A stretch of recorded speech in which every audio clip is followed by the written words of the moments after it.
Dans la vidéo précédente, nous avons vu ma vie avec ma nouvelle vie avec les mannequins et les synchronicités qui ont commencé d'arriver ou continué d'arriver. Dans cette vidéo aussi, nous allons voir la force des synchronicités, où elles m'ont emmenée.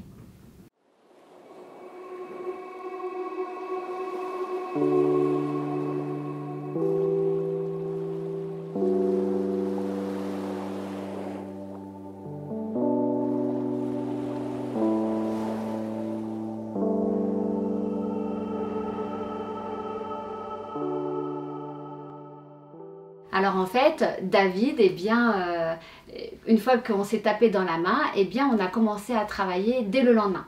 C'est-à-dire que rapidement, il a acheté du tissu, rapidement, il a dessiné des choses, voilà. Il m'a cru 100%, il s'est dit, bon, pourquoi pas, taper la main. Moi, j'étais 100% sûre qu'on pouvait le faire. Donc quand on ne sait pas que c'est impossible, eh bien on le fait. Et donc je suis devenue son attachée de presse, son agent artistique, son modèle. Alors vu ma taille, je montais sur une petite chaise et il s'est mis à coudre les vêtements sur moi. Hein. Taille 32, c'était parfait. Du coup, ce qui gênait pour m'habiller, eh bien là, ça servait pour créer les robes. Et encore une belle synchronicité. Et puis, eh bien, je naviguais comme ça avec les mannequins. J'allais chercher des boucles, je les reprenais parfois à l'endroit où je travaillais. Donc mes employeurs se demandaient qu'est-ce que c'était tous ces belles personnes qui rentraient dans la boutique. Donc j'avais un rôle un peu de coach, de maman. Et j'étais bien dans ce milieu-là dans lequel j'évoluais. Et parfois, il m'arrivait de prendre quelques libertés, comme la proposition que j'avais faite à David.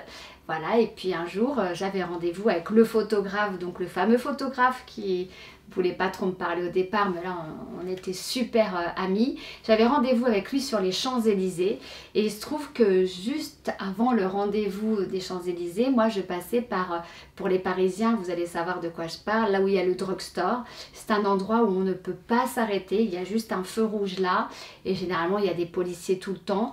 Et moi, en arrivant là, je vois un jeune homme marcher de dos sur le trottoir, pas très grand, et je ne sais pas pourquoi, j'ouvre ma fenêtre et je lui demande, je lui crie « Coucou, est-ce que tu es mannequin ?»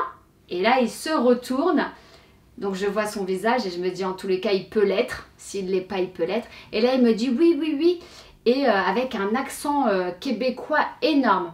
Et je lui demande « Tu as un compo? Tu as un compo ?» En fait, les composites, à l'époque, c'était la carte d'identité des mannequins. C'est-à-dire qu'il y avait 4 photos en pied pour voir ce qu'ils donnaient en photo. Et puis de l'autre côté, il y avait leur portrait. Donc à l'arrière, il y avait leur mensuration et devant, il y avait leur nom décrit. Et donc, je lui ai demandé s'il avait un compo. Il m'a répondu oui. Il me l'a jeté alors que on n'avait pas le temps parce que le feu, il passait au vert. Donc les voitures commençaient à klaxonner. Il me l'a jeté. J'ai retourné la photo et là, je me suis dit, c'est Keanu Reeves. C'était le portrait craché de Keanu Reeves en photo. Et je me suis dit, waouh, incroyable. Je ne sais même pas pourquoi j'ai fait ça, puisqu'il était de dos. Il n'avait pas la bonne taille. Alors à l'époque, je me rappelle, il faisait 1,84 m. Mannequin, normalement, c'est 87. Donc effectivement, il avait 3 cm trop petit. Mais il était bien mannequin dans une belle agence. Et je lui ai dit, attends-moi au feu rouge. Et donc, on s'est arrêté au feu rouge. Là, pareil. Normalement, les policiers qui sont toujours là, et bien là, il n'y avait personne. Donc, je suis descendue sur les Champs-Élysées, sur le trottoir, en laissant ma voiture en warning. On a discuté et il m'a dit qu'il arrivait de Montréal, qu'il était passé par Milan, par la Grèce, et qu'il s'en allait le lendemain parce qu'en fait, il n'avait rien trouvé de bien. Il avait rencontré un mannequin en Grèce qui lui avait dit que s'il lui trouvait une agence à Milan, il lui aurait une séance photo avec un super photographe.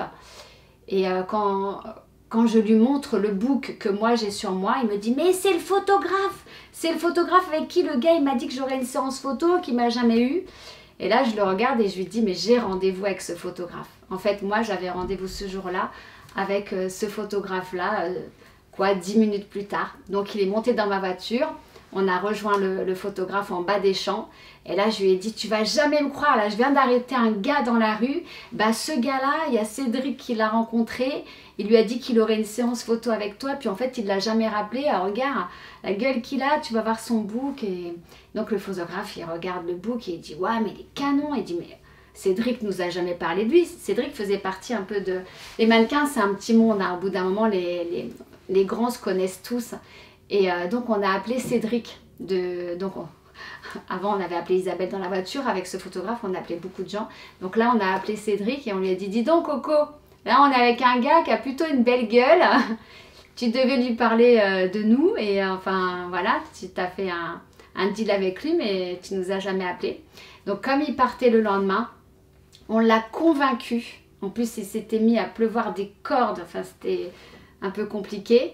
Et on l'a convaincu d'appeler son agence, de faire reculer son départ d'une journée, et on lui a fait les photos le soir dans la nuit et on lui a développé, c'était de l'argentique, hein, donc à la chambre, il a eu des photos à la chambre, et on lui a développé ses photos le soir et il a décollé le surlendemain avec ses photos. Et donc arrivé à Montréal, eh bien, il a fait des choses magnifiques pour nous.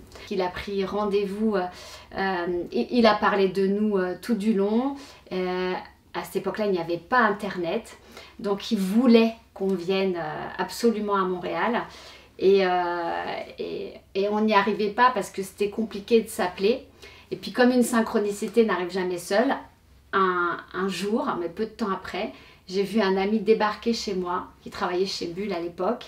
Et en regardant dans l'œilleton, j'ai vu qu'il avait un gros truc dans ses bras comme ça. Et en fait, il m'a amené un PC. Et quand j'ai ouvert la porte, il m'a dit, je t'installe Internet. Et donc, ça a été le début de la communication. Alors, il fallait pédaler à l'époque, hein, c'était le début des startups et tout ça. Mais donc, j'ai pu communiquer avec Mathieu, donc le fameux mannequin. Et donc, Mathieu nous a organisé un voyage à Montréal. C'est mon premier crédit, c'était l'EM, et le dernier. Donc j'ai pris un crédit et nous sommes allés avec le photographe le rejoindre à Montréal. Il nous avait pris des rendez-vous partout, chez Elle Magazine, chez Vogue.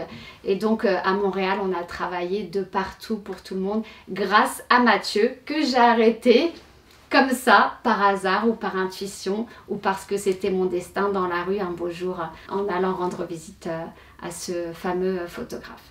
Donc tout était tellement lié, et en parallèle, la collection de David avançait, et c'est pareil, là aussi il y a eu quand même beaucoup de synchronicité. Donc j'étais sur plusieurs plans, j'étais toujours coiffeuse, attachée de presse, agent, je m'occupais de mannequins, on voyageait. C'est vraiment une période juste magnifique, mais il s'est passé quelque chose d'assez étrange.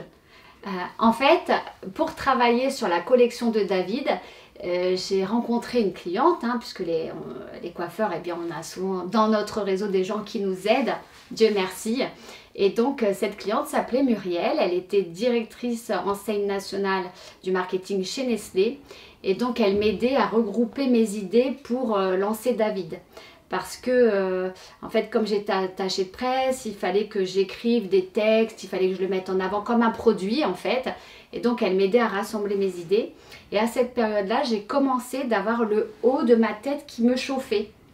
Alors, c'était une sensation toute particulière. Et comme je ne la connaissais pas, elle me faisait assez peur. En fait, c'était tellement incroyable ce qui se passait que quand j'arrivais chez Muriel et qu'on devait travailler, eh bien instinctivement, automatiquement, pardon, je lui disais j'ai le cerveau qui chauffe, mais en fait c'était pas ma tête, c'était au-dessus de ma tête, voilà, au-dessus de ma tête ça chauffait. C'était tellement devenu coutumier que à la fin, pour travailler, c'était devenu une joke. Elle me prenait des glaçons dans son congélateur qu'elle mettait dans une poche, elle me le collait sur la tête et elle me disait c'est bon, on peut y aller. Et donc on faisait toute la séance et j'avais de la glace sur la tête. Donc ça c'est quelque chose que j'avais complètement oublié. C'est ma fille qui m'en a reparlé plus tard quand mon chemin a croisé celui d'une personne encore plus atypique qu'une tête qui chauffe. Je vous raconterai cette histoire dans la prochaine vidéo. Vous verrez, c'est assez surprenant. J'ai enfin compris pourquoi ma tête chauffait.